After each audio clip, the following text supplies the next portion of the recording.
The New York Knicks finally picked up a Summer League win here. They knocked off the Nets tonight, 97 and 93. The story of this game is Tyler Kolek. He was absolutely on one in the first half. He ends up finishing that with 23 points. Overall, shoots the ball 5 of 12 from 3, 6 of 6 from the free throw line, was super aggressive, especially early in the clock. But Kolek also had a ton of steals. He ends up finishing with 4 of them. So 4 steals, 25 points. Just an incredible game by Kolek. The first 2 of the Summer League, he didn't even look like an NBA level player. I was seriously starting to kind of question about his spot in the roster. And I'm not saying that I was ready to cut him or anything like that. I did say in my video this morning, literally before the game, that, hey, look, I believe in Kolek, and he showed me exactly why. He is a developmental player, and you have to be patient, especially a team like the Knicks that are expected to win a championship, and anything outside of that is a disappointment. It's a tough spot for a young player to be in. But Kolek, this is exactly what the Knicks need from him moving forward. He took over the first half. I wasn't thrilled with his usage in the second half. It seemed like the Knicks weren't even trying to get him the ball in that second half, and Kolek was forcing up shots because of that.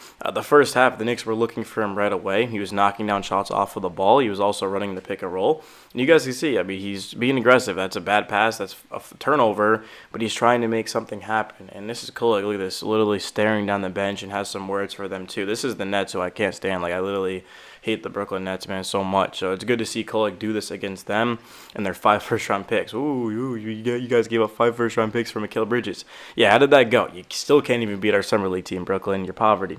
But talking about the rest of the team, I was actually super impressed with Bijan. First half, he was awful. It was pretty bad. But in the third quarter, he completely took over. He ends up finishing the game with 25 points, 9 of 9 from the free throw line. That's what you have to do. Kevin McCullough was the same way against the Celtics, as he got to the line and he made them. These guys are not good shooters, and that's the difference between them, again, being another guy in the NBA or being a good player, is can you knock down the open 3? And even though Bijan didn't do that, he ends up finishing 2 of 9 from 3. The 2 from 9, it doesn't matter. This is the Summer League. What matters is he took 9 shots, and even more importantly is that they looked comfortable, they looked confident, and they looked like they were going in. They just didn't. It's basketball. That's going to happen. I think Bijan has a very good release of the ball, and I'm excited to see if he actually can make the roster and contribute, because he's just a jumper away from actually playing for the Knicks. He's a good defender. He's a good passer. We know he can get to the basket and make his free throws, which is huge. But if you can't make an open jumper as a wing or a forward, there's not really a role for you, especially on a team like the Knicks. So that's going to be the thing. Ariel Hukporti, not exactly the dominant type of game that he's had previously in the first 2 games, but I thought he was pretty solid in 13 and a half minutes. I like when him and Kolek run the pick and roll. Diawara, honestly, sort of a mixed game. I thought he did a lot of bad. I thought he did a lot of good. Once again, he's shooting the ball with confidence. He got up 4 threes, didn't make one. He had this nice drive to the basket, and he has a soft touch too. So Diawara is a guy to keep an eye on. Would not be surprised in the slightest if he ends up getting on the Knicks with that second-round exception over, of course, James Najee. And Najee just has a lot of work to do. I knew coming in that he was going to be a raw player. He's 20 years old, coming from Europe. But yeah, his defense is atrocious. That's why a lot of you guys that are like Moses Brown, you got to realize these tall big men, they don't move well laterally. And yet this is the Summer League, yet alone in the actual NBA. So that's the problem with them too. Cat is bad laterally. Imagine some of these guys are even worse. And Mitchell Robinson is like a unicorn because he's the same size, but he moves like a guard. So that's why the Knicks, that's why I say Mitch is probably our second most impactful player. There's no 7-footer that is moving like Mitch, probably outside of Wemby. Let me know if I'm missing it. Maybe there's a couple others, but I really can't think of any because they're that rare. I thought Watson had, honestly, a very, very good game. He had 12 points. He was a plus 10. It was a quiet game for him just because he doesn't really touch the ball much and he's not involved. But whenever he does, he cleans up the glass and he's able to finish and go up with it. And really outside of that, there wasn't much takeaways, if I'm being honest. It was just Tyler Kolek in the first 2 quarters, and then the second half was Bijan. So Kolek gets the Knicks off to a good start, and then Bijan helps them pull away, even though they didn't pull away because they only won by 4. Yeah, the Knicks were the better team. Like the Knicks to me just looked like a way better team, but the Nets did make a late comeback, and that's why the game was close. I mean, technically it was too, and the Knicks should have had a 5-second call at the end of this game, but it is what it is. But in terms of Tyler Kolek, because that's what this video is about, is there actually a role for him on the roster? I think there absolutely is. It's just going to be tough because Deuce and Jordan Clarkson are playing every night. They're probably going to play 15 to 23 minutes a night. So then how do you fit Kolek into there?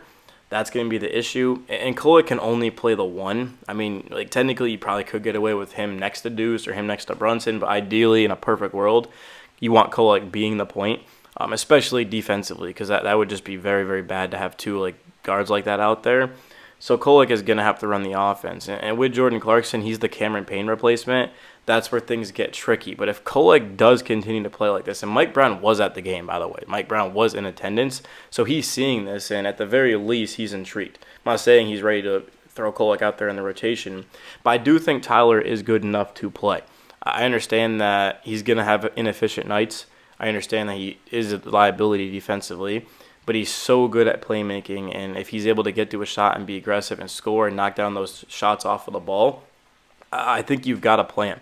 I mean, how else are the Knicks going to develop their draft picks if they don't play them? Like Bacome Dadier, Kevin McCullough, Errol Hukporti, and Tyler Kolek. And even I'll throw Mohamed Diawara into there. And James Najee wasn't drafted by us, but we got the rights to his deal with the catch trade. So, like, these guys have to play. And I'm all for it, honestly, too. I'd love to see that because not only is it going to help the Knicks keep fresh legs, but it's just going to show them what these guys can really do. And if they do play and they're bad, then that's one thing. But, like, how do we know how good they really are unless they play? And, like, the best example, and albeit they are veterans, but we saw DeLon Wright and Landry Shamet actually play in the Eastern Conference Finals, and they were very good just because they had fresh legs too, and they were able to match the Pacers' fresh legs, if not better, more fresh legs, right? The Knicks starters going up against the Pacers, who were way more well-rested, it was a terrible matchup too. And even beyond that, defensively, those guys were able to take it up to a different level. It wasn't even because they were fresher. It was just because they're good defenders. Shamet and DeLon Wright are very good on-ball defenders too. So I would love to see Dadier, Kolek, Hukporti, and McCullough. I'd love to see them all play in the regular season. I don't think it's very realistic just because, I mean, you have to realize that they can play, but are they going to help you win? If those guys can't help the Knicks win, then they're not going to play. So, yeah, but really outside of that, I mean, this was a fun game. I mean, I don't think the Summer League is anything special by any means. It feels like a scrimmage, honestly. I'd like to see it be a little bit more competitive. But at the same time, it was good to see Kolek be aggressive, and it definitely was worth watching.